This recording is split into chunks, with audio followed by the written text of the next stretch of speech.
ওয়াযাক্কির ফাইন্নায যিকরা তানফাউল মুমিনিন। আল্লাহ রাব্বুল আলামিন বলেন, আপনি বারবার উপদেশ দেন। কেন আপনি বারবার উপদেশ দিবেন, ওয়াজ করবেন, নসিহত করবেন? আল্লাহ তাআলা বলেন, ফাইন্নায যিকরা তানফাউল মুমিনিন, কারণ ওয়াজ, নসিহত, উপদেশ এটা হলো মুমিনের জন্য উপকারী। ওয়াজ নসিহতের মাধ্যমেই মানুষের দিল তৈয়ার হয়ে যায়। যদি আয়োজক, বক্তা, শ্রোতা উভয়ের কম্বিনেশন থাকে, তার মানে ইখলাসের সংযুক্তি থাকে, তাহলে দেখা যায় ওয়াজের দ্বারা ফায়দা হয়। নবীজি সাল্লাল্লাহু আলাইহি ওয়াসাল্লাম আর আল্লাহ তাআলা কোরআনুল কারীমে এই সুন্দর উপমাবলী দেওয়ার মাধ্যমে, সাহাবায়ে কেরাম নবীর মুখ থেকে সেগুলো শোনার মাধ্যমে, যখন মক্কায় কাফেরদের মাধ্যমে অত্যাচারিত হতেন, বলতেন, মাতা নাসরুল্লাহ, কখন আল্লাহ তাআলার সাহায্য আসবে। এমন একটা অবস্থা হয়ে যেত, তাদের জন্য অসহনীয় হয়ে যেত। তারা বলতো, মাতা নাসরুল্লাহ, আর আল্লাহ তাআলা তখন জবাব পাঠিয়ে দিয়ে বলতেন, আলা ইন্না নাসরুল্লাহি করিব, জেনে রাখো আল্লাহ তাআলার সাহায্য অতি নিকটবর্তী। এই যে নসিহতের মাধ্যমে তাদের দিল আল্লাহ তাআলা তৈরি করছে, নবীর কথার মাধ্যমে, কোরআনের কথার মাধ্যমে, যার কারণে কি হয়েছে, এতটা অত্যাচারের শিকার হয়েছে তারা, ঈমান গোপন করার সুযোগ ছিল, জান চলে যাচ্ছে, মৌখিকভাবে ঈমানকে গোপন করতেছে, কিন্তু দিলে কোনো কমতি নাই। মৌখিকভাবে ঈমান গোপন করার সুযোগ থাকার পরেও এই মানুষগুলো মৃত্যুকে বেছে নিয়েছে, তবুও মৌখিকভাবে ঈমানকে গোপন করে নাই।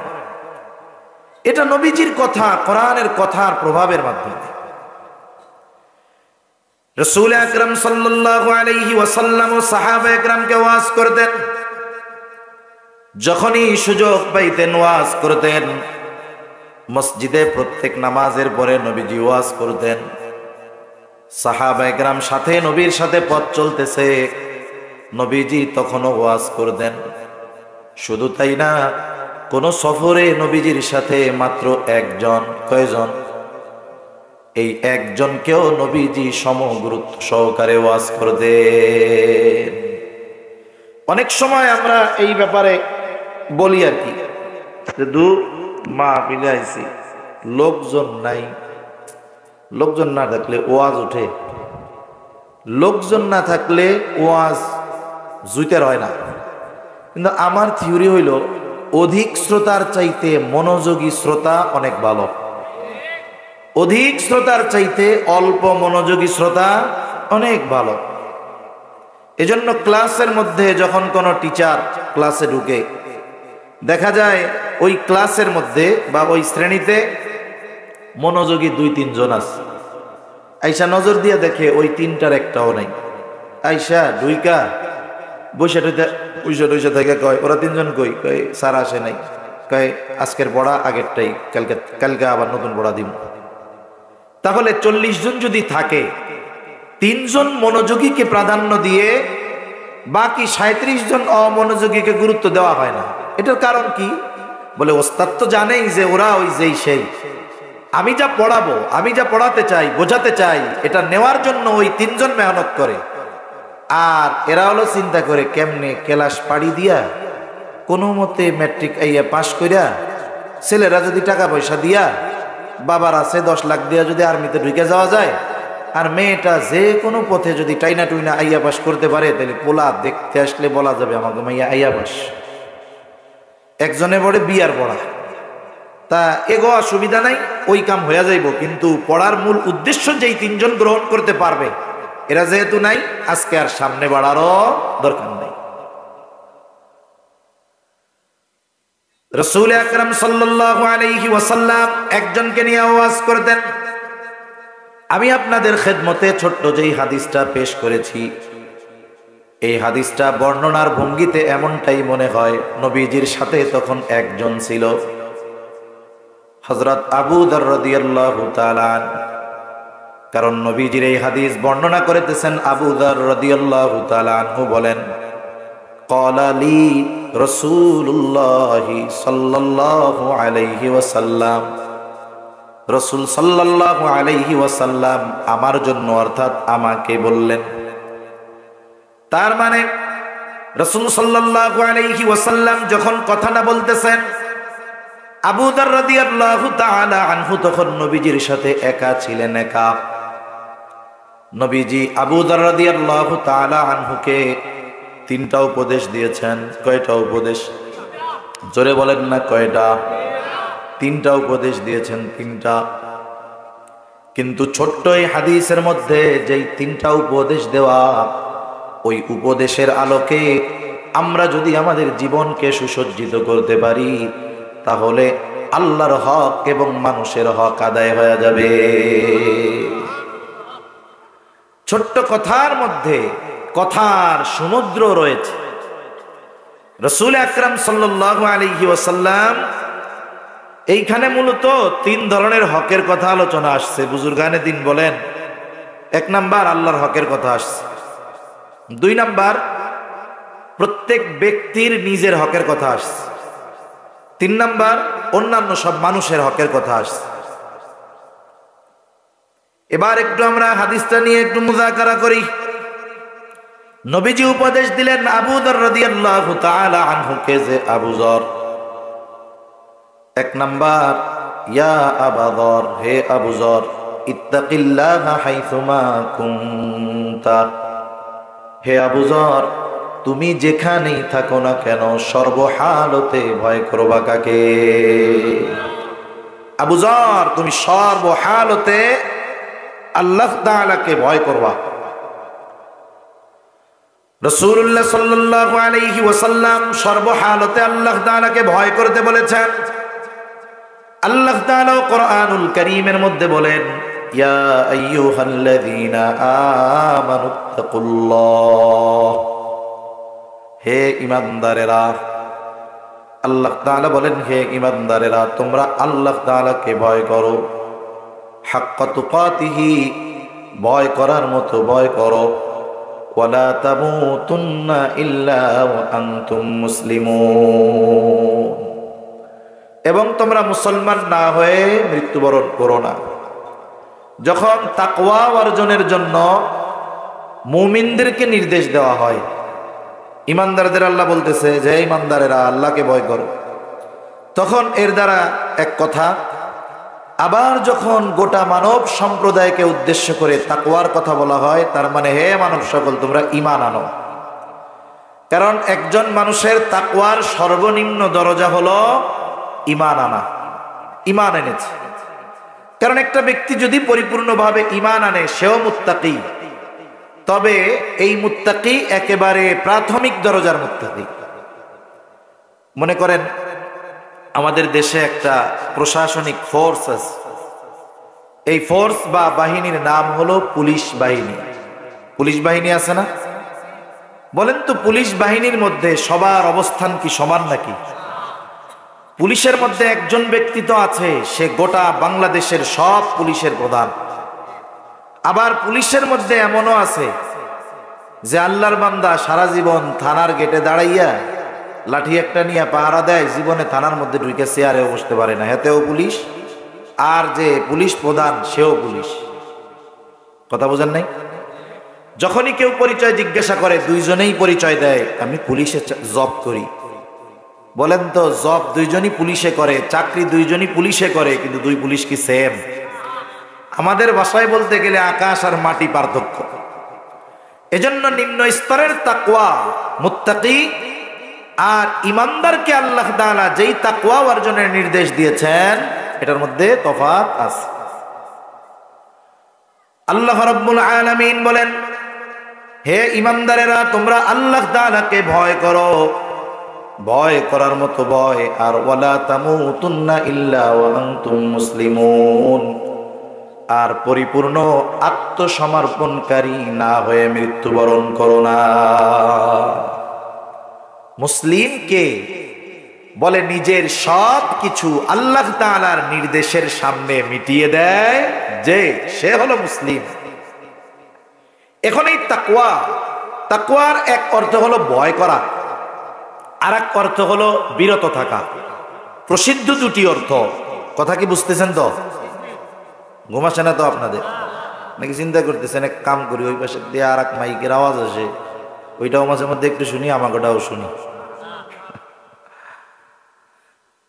তাকওয়ার প্রসিদ্ধ দুইটা অর্থ, একটা হলো ভয় করা, আর একটা হলো বিরত থাকা। মানে আমি আমার কথাগুলো বোঝানোর জন্য যতটুকু দরকার অতটুকুই বলবো আর কি। এখন মানুষ মানুষকে ভয় করে দুইটা কারণে। কয়টা কারণে? জোরে বলেন, কয় কারণ? দুই কারণে। একটা হলো মানুষ ওই মানুষকে ভয় করে যে সমাজের সবচাইতে বেশি খারাপ, সমাজের সবচাইতে খারাপ মানুষটাকে কিন্তু মানুষ ভয় করে। বলেন তো তাকে ভয় করে কেন? বলে তার খারাপি থেকে বাঁচার জন্য। আপনার এলাকায় যদি কোনো সন্ত্রাসী থাকে, প্রভাবশালী যদি কোনো খারাপ মানুষ থাকে, তাকে আপনিও ভয় পান, আমরাও ভয় পাই। কি জন্য ভয় পাই? কারণ খারাপ মানুষগুলো কয়েকভাবে মানুষকে কষ্ট দেয়। অনেক সময় ভালো মানুষকে কথার মাধ্যমে কষ্ট দেয়, অস্ত্রের মাধ্যমে কষ্ট দেয়। তাহলে মানুষ মানুষকে সাধারণত দুইটা কারণে ভয় করে। এক নাম্বার কারণ বলে সবচাইতে খারাপ যে, তাকে তার খারাপির কারণে ভয় করে। আবার আরেক ধরনের মানুষকে ভয় করে, বলে তাদের খারাপির জন্য নয়, বরং তাদের সম্মানের জন্য তাদের ভয় করে। মনে করেন কথার কথা, আপনাদের অত্র এলাকার একজন মুরব্বী হাজী সাহেব অসুস্থ আছেন ঘরে। আল্লাহর বান্দা, আল্লাহ তাআলা সুস্থতা দান করুক, সকলে বলি আমিন। এখন দেখেন ওনার কাছে অস্ত্র টস্ত্র নাই, কথার কথা। উনি কাউরে ক্ষমতার প্রভাবও দেখায় না, কিন্তু উনি যেই রাস্তা দিয়ে চলতেছেন, মনে করেন এই এলাকার যদি কোনো ছেলে সে যদি বিড়ি সিগারেট খায় আর যদি দেখে হাজী সাহেব আসতেছে, কি করবে? সাথে সাথে ফালায়। দেখতেছে যে মুসল্লি দেখতেছে, আমার ইমাম আসতেছে, আস্তে করে ফালায় দিবে। এই যে ভয় পাইছে, বলেন তো এটা কি খারাপির কারণে ভয় নাকি? এটা হলো তার সম্মানের কারণে, আজমতের কারণে ভয়। বান্দা আল্লাহ তাআলাকে ভয় করবে তার আজমতের কারণে ভয় করবে। আর মানুষ মানুষকে তার সম্মান আজমতের কারণে যখন ভয় করে, ওই ভয়ের মধ্যে সম্মান থাকে, মহব্বত থাকে, ভালোবাসা থাকে। তাহলে মানুষ আল্লাহ তাআলাকে তার আজমত, তার ক্ষমতা, তার প্রভাব প্রতিপত্তির জন্য ভয় করবে মহব্বতের সাথে। এই ভয় করে কি করবে? বলে তিনি যা নিষেধ করছে তা থেকে বাইচা থাকবে। তাহলে কি হলো? মুত্তাকিকে বলে যে আল্লাহর আজমতের দিকে খেয়াল করে, আল্লাহ তাআলাকে মুহাব্বত, ভালোবাসা সহকারে ভয় করে এবং তার নিষেধ থেকে বেঁচে থাকে, বলে এটাই হলো প্রকৃত মুত্তাকি। সুবহানাল্লাহ। আল্লাহ সুবহানাহু ওয়া তাআলাকে বান্দা এইভাবে ভয় করবে। প্রথম বিষয় হলো এই ধরনের ভয় আমরা আমাদের অন্তরের মধ্যে কেমনে আনতে পারি?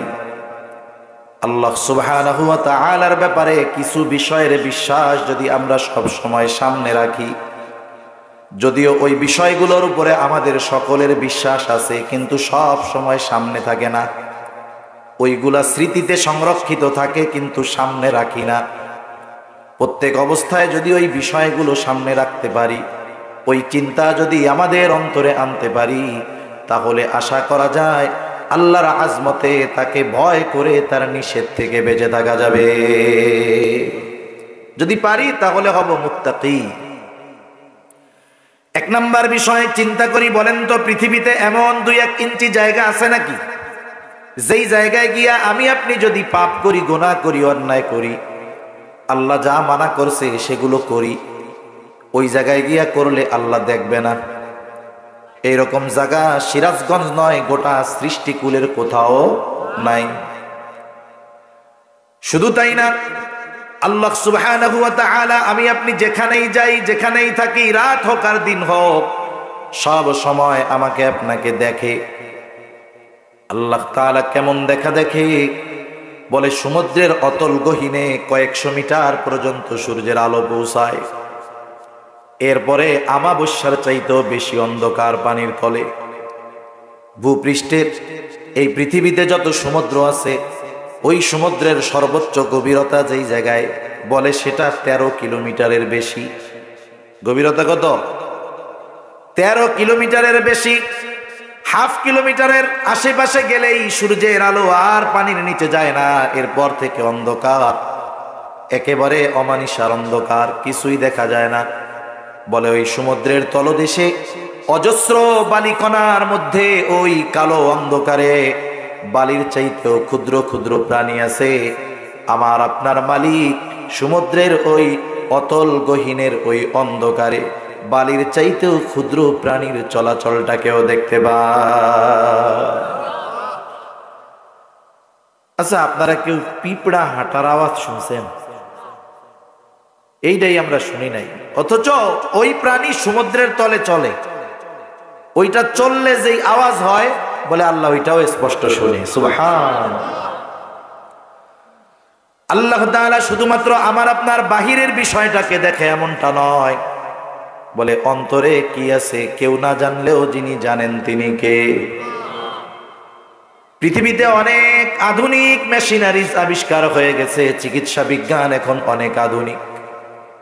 মানুষ যদি অর্থ ব্যয় করে আগের থেকেই ট্রিটমেন্ট নেওয়া শুরু করে, পরীক্ষা নিরীক্ষা করে, অসুস্থ হওয়ার আগে আশা করা যায় সে বুঝতে পারবে সে অসুস্থ হতে যাচ্ছে।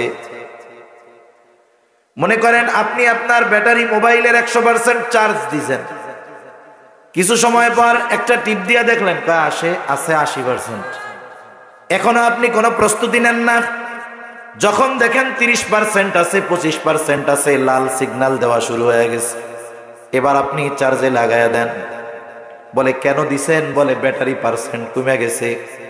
আপনি যেমন পার্সেন্ট দেখে ব্যাটারিকে চার্জে লাগান, মোবাইলে চার্জে লাগান, অনুরূপভাবে আধুনিক চিকিৎসা বিজ্ঞান এতটা উন্নত, আপনাকে আমাকে মেশিনের মধ্যে বইরা দিবে, আর মেশিন রিপোর্ট বের করে দিবে যে এই লোকটার কিডনি ভালো আছে 55%, হার্ট ভালো আছে 60%, ব্লকেজ এই কয়টা আছে, তবে এত পার্সেন্ট হয়েছে, তার চোখের দৃষ্টি এত পার্সেন্ট ভালো আছে, ব্রেন এত পার্সেন্ট ড্যামেজ হয়েছে। তার মানে একটা মানুষ পরিপূর্ণ অসুস্থ হওয়ার আগে আধুনিক চিকিৎসা বিজ্ঞানের মাধ্যমে তার কিডনি, হার্ট সহ অন্যান্য অর্গানের তথ্য জানার পর সে ওই অর্গানের সুস্থতার জন্য চিকিৎসা গ্রহণ করতে পারে। মানে অসুস্থ হওয়ার আগে সে বুঝতে পারে যে আমার কিডনি অসুস্থ হতে যাচ্ছে। বলেন তো পৃথিবীতে কোন মেশিন আছে যেটার মধ্যে আমাকে আপনাকে যদি ঢুকায় দেওয়া হয় তাহলে রিপোর্ট হিসাবে বাইর হবে যে তুমি মুখে না কইলে কি হয়েছে, তোমার অন্তরের মধ্যে এই কথাগুলো আছে? এরকম কোন মেশিন এই দুনিয়ায় আছে?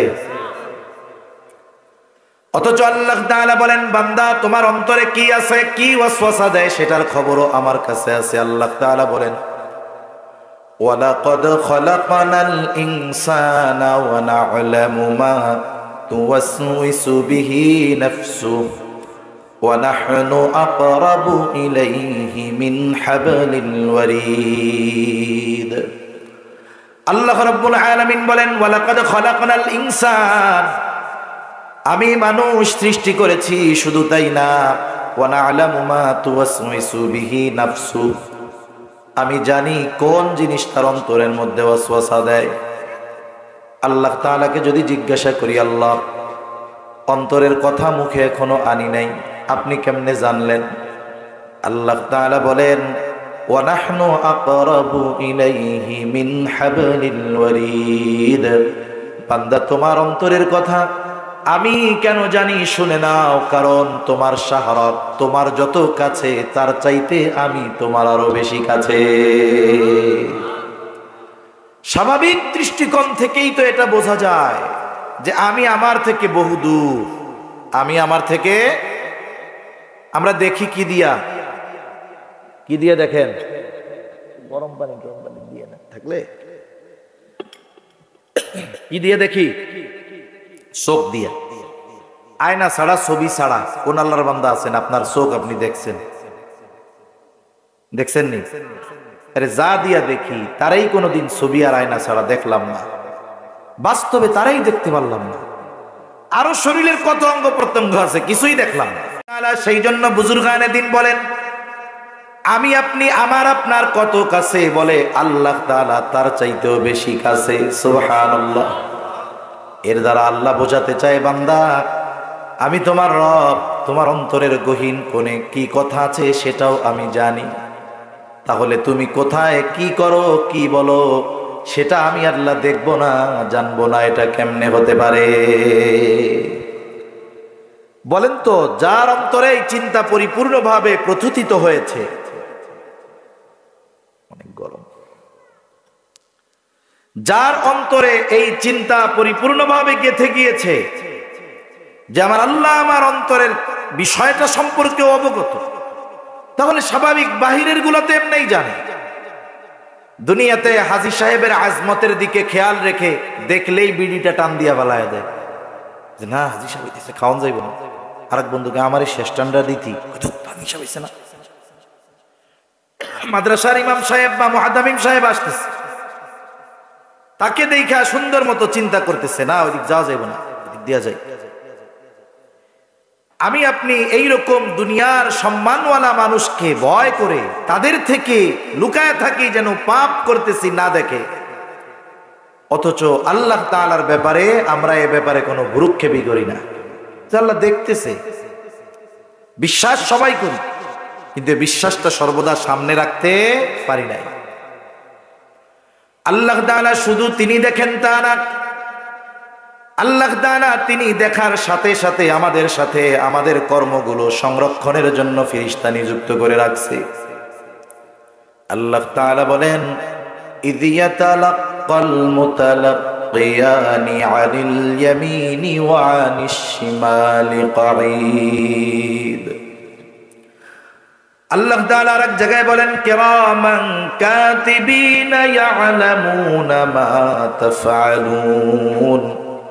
সম্মানিত লেখকদ্বয় জানে তোমরা কি আমল করো, ওনারা শুধু জানে তা না, ওনারা আমাদের কর্মের ব্যাপারে সাক্ষী হয়। দুইজনকে দুই কাঁধে আল্লাহ তাআলা দিয়ে দিয়েছে, এবং এই দুইজন আমার আপনার কর্মগুলোকে সংরক্ষণ করে লিপিবদ্ধ করার মাধ্যমে। ডান কাঁধে যিনি, তিনি আমাদের ভালো কর্মগুলো সংরক্ষণ করেন, লিপিবদ্ধ করেন। বাম কাঁধে যিনি, তিনি আমাদের মন্দ কাজগুলো লিপিবদ্ধ করেন। শুধু তাই না, আরো একজন ফেরেশতা আছে, তার কাজ কি? বলে আমি আপনি আমার আপনার গোটা হায়াতে যত কথা মুখ দিয়ে উচ্চারণ করি, আল্লাহ তাআলা সব কথাগুলো সংরক্ষণ করার দায়িত্ব তাকে দিয়েছে। আল্লাহ তাআলা বলেন, মা ইয়ালফিযু মিন কাওলিন ইল্লা লাদাইহি রাকীবুন আতীদ। আল্লাহ তাআলা বলেন, সদা তৎপর একজন ফেরেশতা মানুষ জবান দিয়ে যা নিক্ষেপ করে, অর্থাৎ মানুষ জবান দিয়ে যেই কথা বলে, আল্লাহ তাআলা বলেন কথা বলার সাথে সাথে জবান থেকে উচ্চারিত হওয়ার সাথে সাথে ওই কথাগুলো সংরক্ষণ করার দায়িত্ব হলো ওই ফেরেশতার। আমাদের কথা সংরক্ষিত হয়, আমাদের কর্ম সংরক্ষিত হয়। এটা আগে বোঝা আমাদের জন্য কঠিন ছিল, এখন সহজ। মেমোরির মধ্যে কত লেখা থাকে, কত ছবি থাকে, কত ভিডিও থাকে, কত আওয়াজ, কত ওয়াজ, কত সঙ্গীত, কত গান ও কত জনের থাকে কি থাকে না? এরপরেও আল্লাহ তাআলা এই কথাগুলোকে ধ্বংস করে দেন না। আধুনিক বিজ্ঞান বলে মানুষ যত কথা জবান দিয়ে উচ্চারণ করে সব কথাগুলো বাতাসের মধ্যে থেকে যায়। কোথায় থাকে? বাতাসে থেকে যায়।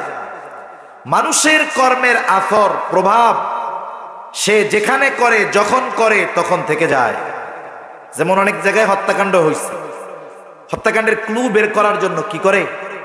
বলে ওই জায়গায় পুলিশ চারিদিক দড়ি দিয়ে ঘিরে রাখে। ঘিরে কি করে? ওই জায়গায় বিশেষ মেশিনের মাধ্যমে ফিঙ্গারপ্রিন্ট তালাশ করতে থাকে, কারো হাতের ছাপ আছে কিনা। এই পৃথিবীতে আমার আপনার কর্মের ছাপ থেকে যায়।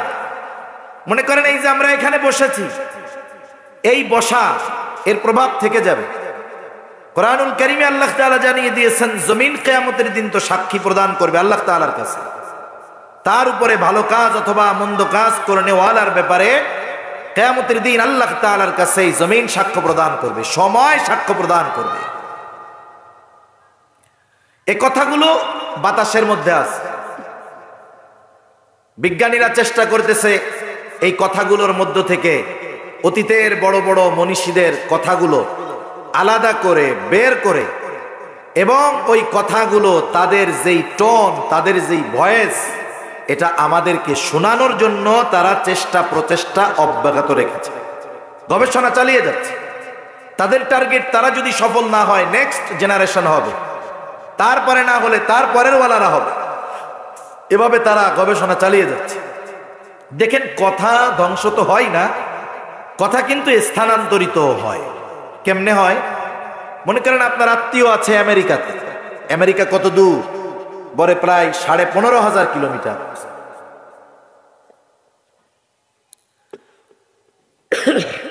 বেশি গরম। আর পানি আনছেন সেই ইসরায়েলের পানি।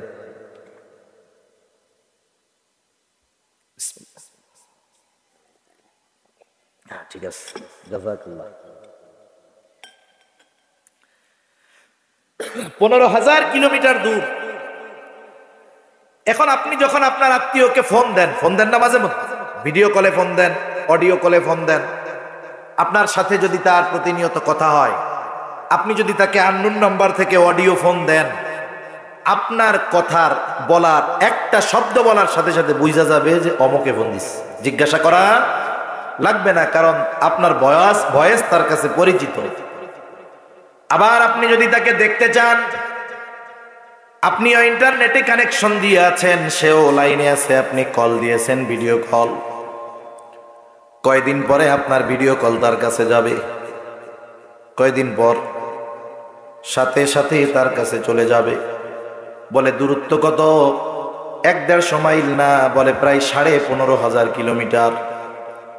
এই 15,500 কিলোমিটার পরে এখান থেকে মাত্র 1 সেকেন্ডে আপনার শুধু কথা নয়, বরং আমার আপনার চেহারাটাও তার বিহীন নেটওয়ার্কিং সিস্টেমের মাধ্যমে সুদূর আমেরিকায় পৌঁছিয়ে যায়।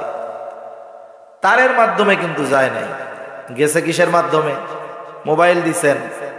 মোবাইলে যদি নেটওয়ার্ক না থাকে, যত শক্তিশালী মোবাইল হোক, ওইটা ক্যালকুলেটর হয়ে যাবে আর কি। আপনি যখন কানেকশন দিচ্ছেন নেটের, এই ইন্টারনেট নেটওয়ার্কিং সিস্টেম বাতাসকে ব্যবহার করে। নেটওয়ার্কিং সিস্টেমের কাজ হলো বাতাসকে ব্যবহার করে এইখানের কথাটাকে যথাযথ ব্যক্তির যথাযথ নম্বরে অতি দ্রুততার সাথে পৌঁছিয়ে দেওয়া। অনেক আগে আমরা ওয়াজ শুনতাম, যখন ওই যে সুলাইমান আলাইহিস সালাতু ওয়াস সালাম রানী বিলকিসের সিংহাসন হাজির করতে কইছে না, যে কে পারবা সবচাইতে দ্রুত চোখের পলকে। একজন কয় আমি বসা থেকে দাঁড়াইতে দাঁড়াইতে হাজির করবো, আর একজনকে তাও লাগবে না, চোখের পলকে হাজির হয়ে যাবে। একটু চিন্তা করেন, এইটা আমাদের কাছে অসম্ভব মনে হইত। এখন যা দেখি বাস্তবে, তাও তো 20 বছর আগে অসম্ভব লাগতো। তাহলে হতে পারে অতীতে এমন কিছু সম্ভাব্য বিষয় আমরা দেখব যা 2024 সালে কল্পনাও করতে পারতেছি না। তাহলে যে কথা বলার জন্য মূল উদ্দেশ্য, যে দেখেন বাতাস আমার আপনার কথাটাকে কিন্তু ওইখানে পৌঁছায়া দিছে। তার মানে হুবহু যদি আমার ভয়েসটা আমেরিকায় না যাইতো, তাহলে সে আমার ভয়েস আমেরিকায় বসে শুনতো না। এই বাতাসের মধ্যে আমাদের কথা এজন্য থেকে যায়, সংরক্ষিত আছে। মনে করেন যারা একটু মোবাইল টোবাইল বুঝেন, একটা সার্চ ইঞ্জিন আছে যেটার নাম হলো গুগল। গুগল হলো এই পৃথিবীর সব ধরনের তথ্য গুগলে পাওয়া যায়। কোন স্ত্রীর যদি স্বামী অবাধ্য থাকে, স্বামী কথা শুনে না আর কি, এখন সে যদি লেখে গুগল আমার স্বামীরে কেমনে আমি বসে আনতে পারি, আমার একটু বুদ্ধি দাও, দেখবেন সে লম্বা চূড়া বুদ্ধি দিয়া দিবে। মানে এমন এক জিনিস, আপনি যে তথ্য চান দিয়ে দিবে। কত তথ্য আছে? কোটি কোটি বলে না, বিলিয়ন বিলিয়ন বলে না, ট্রিলিয়ন ট্রিলিয়ন বলে না, কত আছে এর হিসাব আমাদের জানা নাই, অগণিত। এই অগণিত কথার থেকে আপনি আমি যেই কথাটা গুগলের কাছে জানতে চাই, লিখলাম, যে কোনো একটা শব্দের 2টা অক্ষর লিখেছি, লেখার সাথে সাথে পুরা শব্দ লিখি নাই, আমাকে সে ডিরেকশন দেওয়া শুরু করবে, তুমি কি এরপরে এটা চাও, এটা চাও, এটা চাও। আমার যেটা দরকার সেটা আমি ক্লিক করলাম, চাপ দিলাম।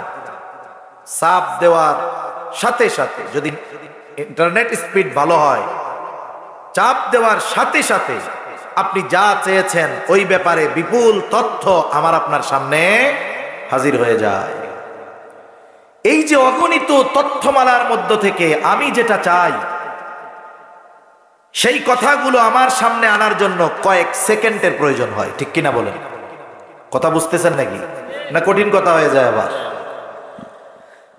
অগণিত তথ্য ভান্ডার থেকে আমার আপনার চাহিদা অনুযায়ী কথা আনতে কয়েক সেকেন্ড লাগে।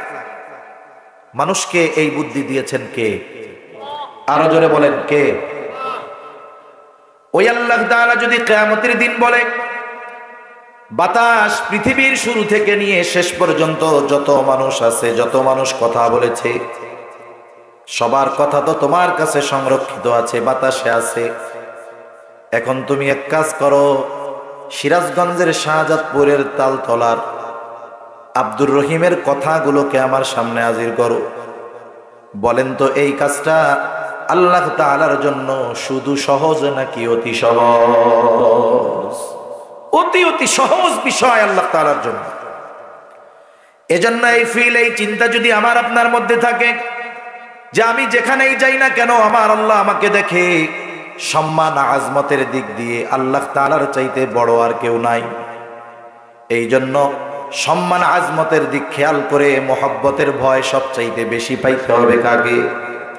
আমি যদি দুনিয়ার সম্মানিত ব্যক্তিকে মোহাব্বতের নজরে দেখে তার সামনে অন্যায় করতে লজ্জা বোধ করি, লজ্জা পাই, তাহলে আরশে আজিমের মালিক আমাকে দেখতেছে, আমি কেন পাপ করতে লজ্জা পাই না? প্রশ্ন নিজের কাছে নিজে করতে হবে যে তুমি কি হয়ে গেলা, তোমার রব দেখতেছে আর তুমি এখনো পাপ করে যাচ্ছ। তোমার কি একটু চিন্তা হয় না? তোমার কি একটু লজ্জা হয় না? তোমার কি একটু ভয় হয় না? এই চিন্তা আমার আপনার মধ্যে যতক্ষণ পর্যন্ত না আসবে ততক্ষণ পর্যন্ত বাস্তবে আমাকে, আমাদের নিজেদেরকে পরিবর্তন, পরিশুদ্ধ করা অসম্ভব। একটা জামানার রাখালের যেই তাকওয়া ছিল, এই জামানার সবচেয়ে বড় বুজুর্গেরও হয়তো সেই তাকওয়া নাই। প্রসিদ্ধ রাখালের ঘটনা, এটা সবার কম বেশি জানা আছে। এরপরেও বলি, একটু আবার কথাগুলো সামনে আনি, কারণ মানুষ যেই বিষয়ে আলোচনা করে ওটা নিয়ে অনেক সময় বিবেচনাও করে।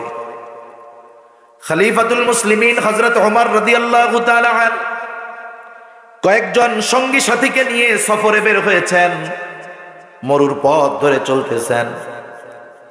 ওনাদের তৃষ্ণাও লেগেছে, ক্ষুধাও লেগেছে, কি করবে? আরব সমাজে একটা নিয়ম ছিল, যখন কোনো ছাগল পালের মালিক তার রাখালকে মরুভূমির মধ্যে ছাগল চরানোর জন্য পাঠাইতো, তখন বলে দিত, শুনো, তুমি তো ছাগল চরানোর জন্য মরুভূমি পাড়ি দিয়ে হয়তো জঙ্গলে যাবা, যেখানে গাছ আছে, খাবারের ব্যবস্থা আছে। পথিমধ্যে যদি কোনো মুসাফির, যদি কোনো পথিক, সে যদি তৃষ্ণার্ত হয়, পালে যদি এমন ছাগল থাকে যেটা দুধ দেয়, তাকে তৃষ্ণা নিবারণের জন্য দুধ পান করাবা, খবরদার বিনিময়ে কোনো পয়সা নিবা না। এটা সব ছাগলের মালিক তার রাখালকে বইলা দিত। কিন্তু কিছু ইহুদি মার্কা খাইস্টা লোক তো আছেই, এমনও মানুষ আছে মানুষকে ছোট ছোট জিনিস দিয়েও সহযোগিতা করে না।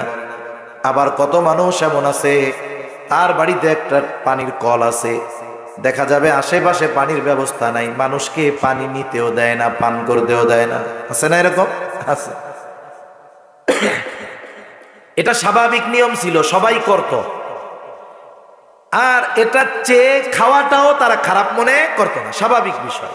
যে এই রাখাল, কোন ছাগল আছে দুধ দেয়, তাহলে দাও, আমরা তৃষ্ণার্ত, আমরা একটু দুধ পান করে তৃষ্ণা নিবারণ করি। যেহেতু ওই সমাজে এটার প্রচলন ছিল, সেহেতু এটা চাওয়াকেও কেউ খারাপ মনে করতো না।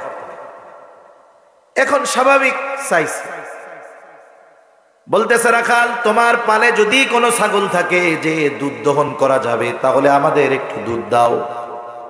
আমরা মুসাফির, আমাদের তৃষ্ণা হয়েছে, তৃষ্ণা লেগেছে, দুধ পান করে তৃষ্ণা নিবারণ করি।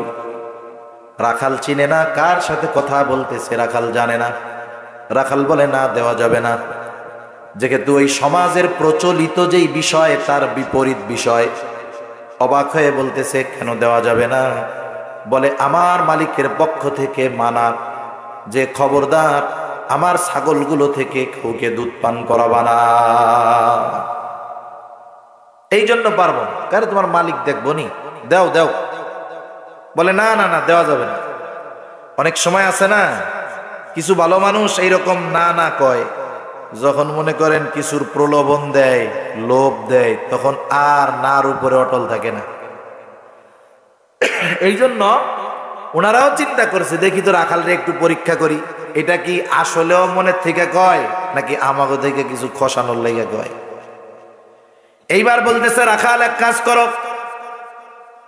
তোমার এই পালের মধ্য থেকে একটা ছাগল দাও যেটা দুধ দেয়, ওইটা আমাদেরকে দিয়ে দাও, আমরা তোমারে কিছু টাকা দিয়ে দিব।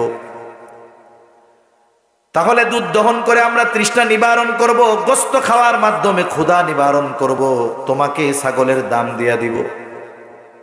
আর তোমার মালিক যদি জিজ্ঞাসা করে ছাগল কোথায়, বলবা জঙ্গলের পাশে যখন ছাগল চড়াচ্ছিলাম বাঘ এসে একটাকে ধরে নিয়ে গেছে। কারণ এই ধরনের ঘটনা অহরহ সহসাই ঘটে।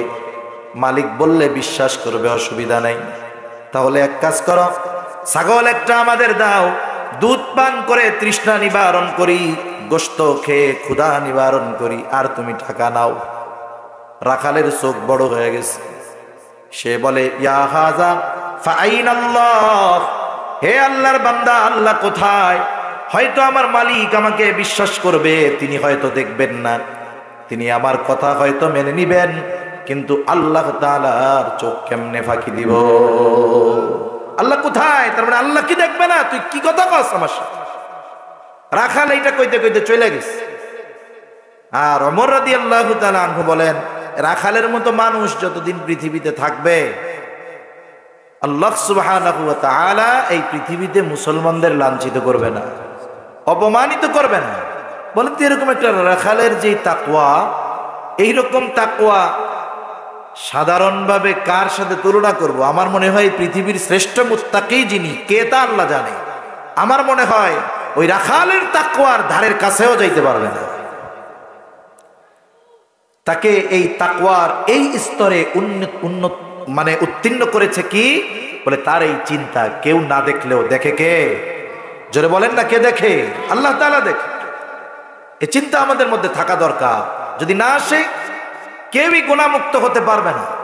আমাদের তরুণ সমাজ পাপ থেকে বাঁচতে পারবে না। তার সামনে শুধু রাখতে হবে যে আমার আল্লাহ আমাকে দেখতেছে। বলেন তো, আপনাদের এলাকায় কারো ব্যাপারে যদি এখন এই খবর আসে বিশ্বস্ত সোর্সে, বিশ্বস্ত মাধ্যমে, যে সরব তোমার চলাফেরা সব কিছু কিন্তু প্রশাসন নজরে রাখতেছে, বিশ্বস্ত সূত্রে কথাটা আসছে, বলেন তো এই খবর পাওয়ার আগের চলাচল, খবর পাওয়ার পরের চলাচল এক থাকবে নাকি? দেখবেন যে তখন বুজুর্গ হয়ে গেছে, বাজারে গিয়ে আড্ডা দেয় না, কারে ক্ষমতায় বহাইব আর নামাইব এটি কিচ্ছু কয় না। বাড়ি বয়া থাকে, কর্মস্থলে যায়, আর মসজিদের মধ্যে বসে থাকে। যে কোন জায়গায় যায় কি বিপদে পড়বো কে জানে, চুপ করে বয়া থাকে। তাহলে দেখেন যে প্রশাসন নজরে রাখছে, এতটুকু খবর এক বন্ধুর মাধ্যমে পাইয়া সুবিশাপ হয়ে গেছে। আর আল্লাহ দেখতেছে, নবীর মাধ্যমে কোরআনে জানিয়েছে, এর চাইতে আপার ক্লাসের সোর্স আর কি হতে পারে? ঠিক কিনা বলেন? অথচ আল্লাহ দেখতেছে, নবী বলেছেন, কোরআনে আল্লাহ বলেছেন, অথচ এই নজরদারি আমার আপনার মধ্যে ভয় ভীতির সঞ্চার করতে পারতেছে না। তার মানে বুঝতে হবে যে আমাদের অন্তরের অবস্থা, ঈমানের অবস্থা খুবই নাজুক, খুবই দুর্বল। ঠিক কিনা বলেন? সিসি ক্যামেরা দেখলে আমরা ভয় পেয়ে যাই। সম্ভবত ভারতের একটা ভিডিও 2 বছর আগে এক জায়গায় দেখছি। এখন এক লোক এক বাড়িতে চুরি করতেছে। যেই বাড়ি গেছে চুরি করতে, চোর ও বাড়িওয়ালার চিনে, বাড়িওয়ালা ও চোর রে চিনে। অপরিচিত হইলে সেন ভয় নাই, সিসি ক্যামেরায় দেখলেও সমস্যা নাই। কিন্তু ওই চোর বাড়ির থেকে মাল জিনিস নিয়ে যখনই বাইরে গেছে দেখে যে মাশাল্লাহ সামনে সুন্দর মতো সিসি ক্যামেরা লাগাই রাখছে, তার মানে ওনার চেহারা সব দেখে ফেলছে। অপরিচিত হইলে তো টেনশন ছিল না, চোর তো জানে যে আমার চিনে, আবার সিসি ক্যামেরার সামনে। হ্যাঁ, এবার মাল জিনিসগুলো গেটের মধ্যে রাখা এরকম করে মাফ করে দেন, কান ধরে উঠছে, আজ জীবনে করুন না, কাউরে কয়ে না আর জীবনে করুন না, মাফ চাই। চিন্তা করেন সিসি ক্যামেরার এক লেন্স তার অপকর্ম রেকর্ড হয়ে যায় কিনা, এই ভয়ে সে মালগুলা রাইখা সিসি ক্যামেরার মধ্যেই মাপ চাইয়া নিতেছে, অথচ আমরা কোনো চিন্তা করতেছি না। এটা আমাদের জন্য বড় দুর্ভাগ্যের বিষয়। অথচ আল্লাহ তাআলা আমাদের কর্মের ব্যাপারে কতটা খবর রাখেন। আল্লাহ তাআলা কোরআনুল কারীমের মধ্যে বলেন, আমি আপনি যদি দুনিয়ায় সরিষা দানা পরিমাণ কোনো আমল করি, আল্লাহ তাআলা সেটাও কিন্তু কিয়ামতে হাজির করবে। আমার আপনার সরিষা দানা পরিমাণ আমলের ব্যাপারেও আল্লাহ তাআলা বেখবর নয়। হযরত লোকমান নবী ছিলেন না, কিন্তু এত প্রজ্ঞাবান একজন ব্যক্তি ছিলেন যে আল্লাহ তাআলা কোরআনুল কারীমের মধ্যে ওনার নামে একটা সূরা নাজিল করেছেন, এবং হযরত লোকমান তার সন্তানকে কিছু নসিহত করেছে।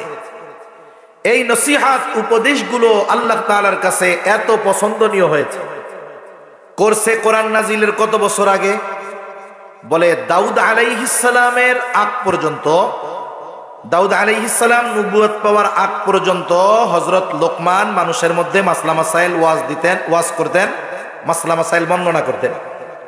এক এলাকায় যত বড় একজন বিজ্ঞবান ব্যক্তি থাকুক না কেন, নবী ওই এলাকায় আসার পর শরঈ সকল সমস্যার সমাধান দেওয়ার একমাত্র অধিকার হলো ওই নবীর, আর কারো না। দাউদ আলাইহিস সালামের আগ পর্যন্ত উনি সমস্ত শরঈ বিষয়ের সমাধান দিতেন। তার মানে দাউদ আলাইহিস সালামের নবুয়তির আগে হযরত লোকমান তার সন্তানদেরকে যে নসিহতগুলো করছে, এই নসিহতগুলো পছন্দ হয়েছে কার? আল্লাহ তাআলার কাছে পছন্দ হয়েছে। আল্লাহ তাআলা ওইগুলো সংরক্ষণ করে রাখছে। এরপরে সুলাইমান আলাইহিস সালাম, দাউদ আলাইহিস সালাম, সুলাইমান আলাইহিস সালাম, এনাদের কাছে হযরত লোকমানের নসিহতগুলো কয় নাই।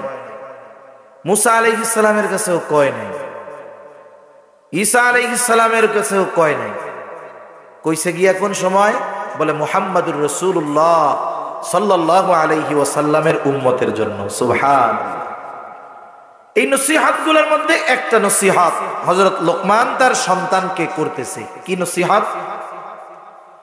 ইয়া বুনাইয়া ইন্নাহা ইন তাকু মিসকালা হাববাতিন মিন খারদালিন ফাতাকুন ফি সখরাতিন আও ফিস সামাওয়াতি আও ফিল আরদ ইয়াতি বিহাল্লাহ। হযরত লোকমান তার সন্তানকে বলে, হে আমার সন্তান, ইন্নাহা, এই হা দ্বারা উদ্দেশ্য আমল, কর্ম। মুফাসসিরিনে কেরাম বলেন এই কর্মটা সৎকর্ম হতে পারে, পাপ কর্ম হতে পারে।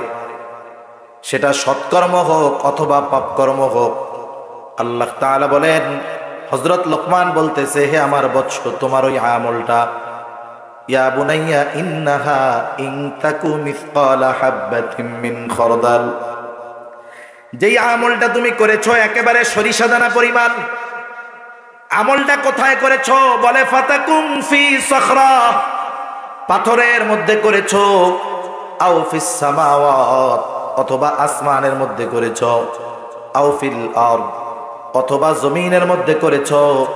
তোমার ওই সরিষা দানা পরিমাণটা, আমলটা, সেটা ভালো হোক আর মন্দ হোক, যেখানেই তুমি করো না কেন, আল্লাহ তাআলা ইয়াতি বিহাল্লাহ, ওই আমলটাও কিয়ামতের দিন আল্লাহ তাআলা হাজির করবে।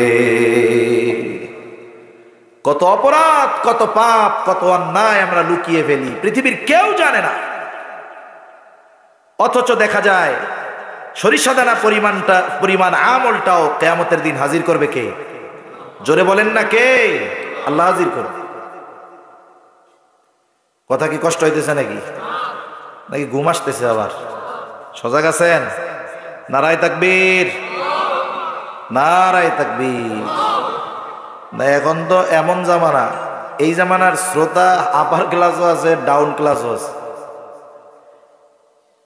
এই জামানায় মুফাসসিরে কোরআন আছে যে কোরআনের একটা শব্দ শুদ্ধ করে কইতে পারে না, তিনি হলেন মুফাসসিরে কোরআন। 2 ঘন্টা আলতু ফালতু গল্প বলবে, হাদিসের কোরআনের গল্পও না। উনি হইলেন অন্যতম মুফাসসিরে কোরআন, মানে আন্তর্জাতিক মুফাসসিরে কোরআন। আবার মজার বিষয়ও, এই ধরনের লোক অনেকে আছে, আমার মনে হয় ভয়ে ভয়ে এশার নামাজের আগে মাহফিলেও যায় না, যদি এশার নামাজ পড়াইতে দেয় কাম 12টা বেজে যাবো গা। অথচ উনি আন্তর্জাতিক এক তাফসীর মাহফিলের প্রধান মুফাসসির। এরকম কম বেশি কিন্তু যমুনার এই পাড়ে অনেক আছে। কষ্ট পাইতেছেন? এটা কিন্তু বাস্তব। অনেক বড় বড় মুহাক্কিক উলামায়ে কেরাম যমুনার এই পাড়ে আছে, আবার এরকমও কিন্তু আছে।